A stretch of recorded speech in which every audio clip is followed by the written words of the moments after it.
오늘은 긍정심리학 기반 54탄으로서 리더의 건강 7, 창의력은 곧 생존력이라는 주제로 생각해 보겠습니다. 우리 인생에서 가장 중요한 일은 무엇일까요? 두말할 것 없이 그것은 생존하는 일이 아니겠습니까? 일단 태어났으면 사는 게 중요합니다. 살기 위해선 뭘 해야 할까요? 일을 해야 합니다. 일하기 싫으면 먹지도 말라고 누군가는 말했습니다만 모든 동식물은 태어나면 거의 본능적으로 일을 합니다. 악어 새끼는 알에서 깨어나면 본능적으로 바다로 기어갑니다. 바위 틈에 뿌리를 내린 식물도 살기 위해 물을 찾아 뿌리를 뻗습니다. 살기 위해 물을 찾아 뿌리를 뻗는 행동을 저는 창의력이라 칭해봅니다. 창의력은 본능입니다. 누구나 갖고 있습니다. 헌데 누구나 동일하지는 않겠지요. 창의력이 높은 사람도 있고 낮은 사람도 있다는 것입니다. 헌데 그 창의력을 높이기 위해서는 무엇이 필요할까요? 가장 중요한 것은 꿈이 있어야 합니다.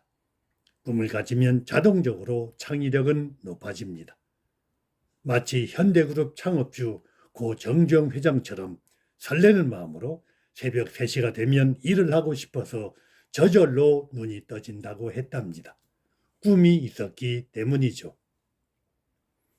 광주대 공사가 물살이 새어서 관계된 모두가 두 손 두 발 다 들었을 때 폐유조선 공법을 생각해낸 사람이 누구였나요? 바로 정주영 회장이었지요. 길이 322m의 폐유조선 워터베이호로 방주제 틈을 메꾸는데 성공합니다. 박수! 세계가 깜짝 놀란 공법, 바로 정주영 공법이 탄생되는 순간입니다. 와우! 그가 임직원들에게 주로 했다는 임자 해봤어? 라고 하는 말도 너무나 유명한 일화입니다. 우리 보통 사람은 자기가 좋아하는 일을 하는 것이 아니라 의무적으로 주어졌기 때문에 일을 하는 경우가 많습니다. 의무적으로 해야 하는 일도 하는 동안에 행복해지려면 어떻게 하면 될까요? 이 일을 하는 동안은 즐겁게 일을 하겠다는 마음을 세팅한다면 일하는 자세가 달라져 행복할 수 있을 것입니다.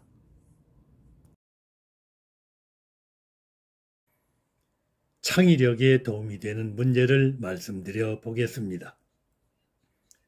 제가 과거에 대중 강의를 할 때 가끔 즐겨 쓰던 얘기 중에 하나입니다. 청중들에게 다음과 같은 이야기를 들려줍니다. 어느 회사의 시험 문제에 아래와 같은 문제가 출제되었습니다. 당신은 폭우가 거세게 몰아치는 밤에 운전을 하고 있습니다. 마침 버스 정류장을 지나는데 그곳에는 3사람이 있습니다. 첫째, 다 죽어가고 있는 듯한 할머니. 둘째, 당신이 생명을 구해준 의사. 셋째, 당신이 꿈에 그리던 이상형. 그런데 당신이 스포츠카에는 단 1명만을 태울 수 있습니다. 어떤 사람을 태우겠습니까? 선택 후 설명하세요. 이상과 같은 문제입니다. 당신은 누굴 태우겠습니까? 이 물음의 대부분의 청중은 위독한 할머니를 태워 그의 목숨을 구하는 것이 우선이라고 대답을 합니다. 경로효천 사상이 있는 우리로서는 당연한 얘기죠. 일부의 청중은 당신이 목숨을 구해준 의사를 태워 은혜를 갚아야 하지 않을까요? 라는 대답도 합니다.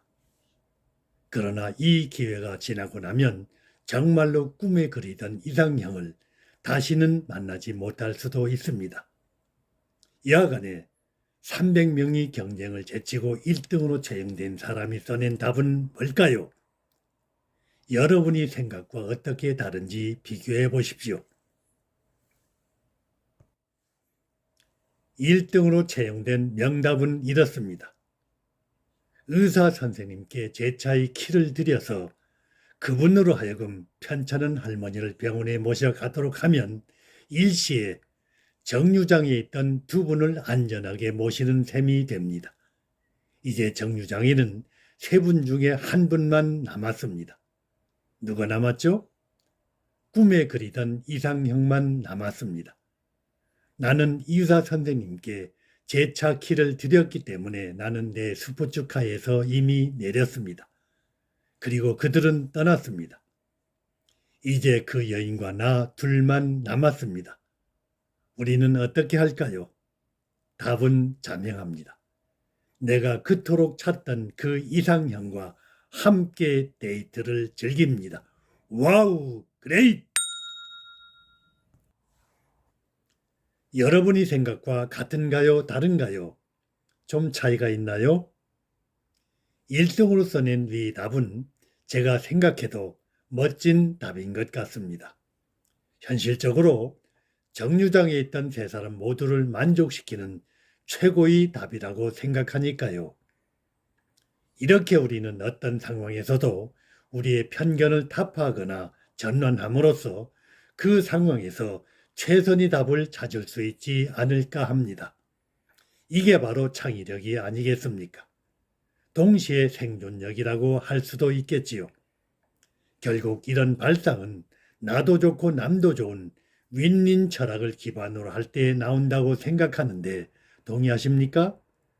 네, 고맙습니다. 함께 윈윈 상생 공존 최고의 생존 전략이라고 생각합니다. 오늘은 창의력이 곧 생존력이라는 주제로 생각해 보았습니다. 감사합니다. 그리고 사랑합니다.